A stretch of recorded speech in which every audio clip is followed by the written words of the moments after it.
పరం శాంతి. ఈరోజు పురుషార్థమునకు ధారణా పాయింట్స్.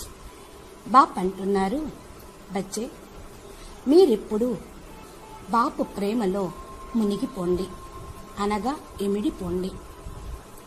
పిల్లలు, మీరెంతగా పరం ప్రకాశం లైట్ యొక్క అభ్యాసమును పవర్ఫుల్గా చేసుకుంటూ ఉంటారో అంతగా మీరు స్వయంగా పంచతత్వాలతో తయారైన తమ దేహమును కూడా పవిత్రమైన లైట్గా తయారు చేసుకుని నెమ్మదిగా ఈ ప్రపంచం నుండి, పంచతత్వాల ప్రపంచం నుండి అతీతంగా అవుతారు. ఎంతగా మీరు ఈ ప్రపంచం నుండి ఇలా న్యారాగా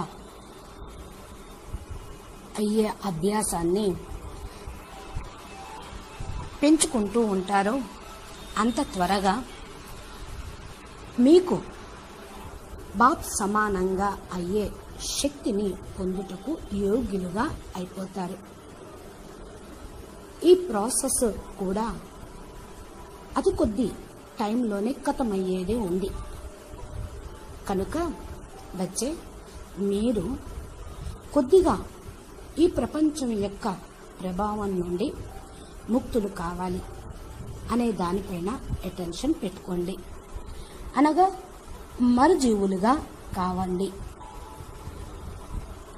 జీవిస్తూనే మరణించటం అన్నమాట. ఈ విధంగా మీరు అయితే ఇప్పుడు ఏదైతే జరుగుతుందో దాన్ని మీరు సాక్షిగా అయి చూస్తూ ఉంటారు. ఇలా మీ స్థితిపైన అటెన్షన్ ఉండటంతో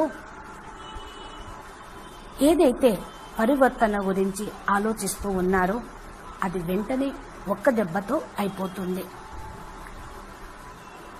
అయితే బాప్ ఇలా చెప్తుంటే అన్ని పిల్లలే మేమే చెయ్యాలా ఏంటి అని కొద్దిమంది పిల్లలు ఆలోచిస్తూ ఉన్నారు. చూడండి పిల్లలు, మీరు చేయుటకు కూడా బాపే కదా శక్తినిస్తుంది. శక్తితో పాటు బాపు మీ బుద్ధి అనే పాత్రను పవిత్రమైన లైట్గా తయారు చేసుకొనుటకు యుక్తిని కూడా చెప్తూ ఉంటారు. కనుక పిల్లలు, మీరు పరమాత్మ బాపు నుండి శక్తిని తీసుకొనుటకు తమ బుద్ధి అనే పాత్రను క్లియర్గా సాఫ్ మీరే చేసుకోవాలి కదా.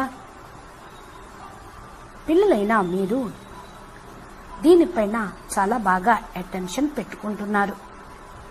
అందుకనే పరివర్తన కార్యక్రమం ఆటోమేటిక్గా అయిపోతూనే ఉంది.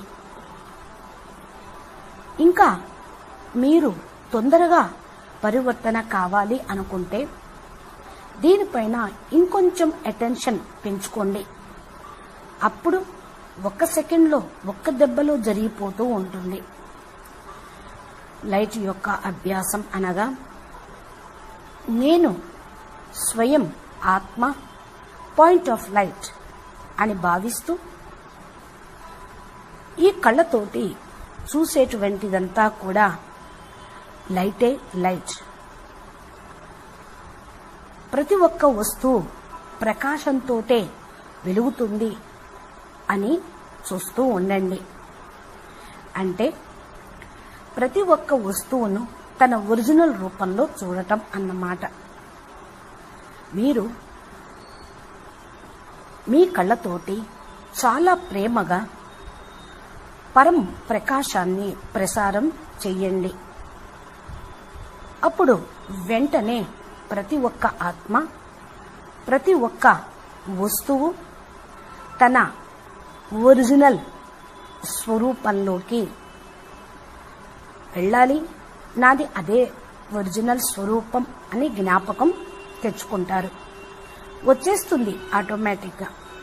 కాబట్టి ప్రతి ఒక్క వస్తువు లైట్ అనగా ఎనర్జీ తోటే తయారయ్యింది. ఇప్పుడు పదార్థంగా అయింది. మీరు మీ యొక్క నయనాలతోటి పరం ప్రకాశం యొక్క వైబ్రేషన్ని, శక్తిని ప్రసారం చేస్తూ ఉంటారో ఆ పదార్థం అంతా ఎనర్జీలోకి పరివర్తన అయిపోతుంది. కనుక మీరు కొంచెం అటెన్షన్ పెడితే ఆటోమేటిక్గా చాలా త్వరగా పరివర్తన అనేది అయిపోతుంది అని బేహద్ బాపు చెప్తూ ఉన్నారు. పరం శాంతి. నమస్తే.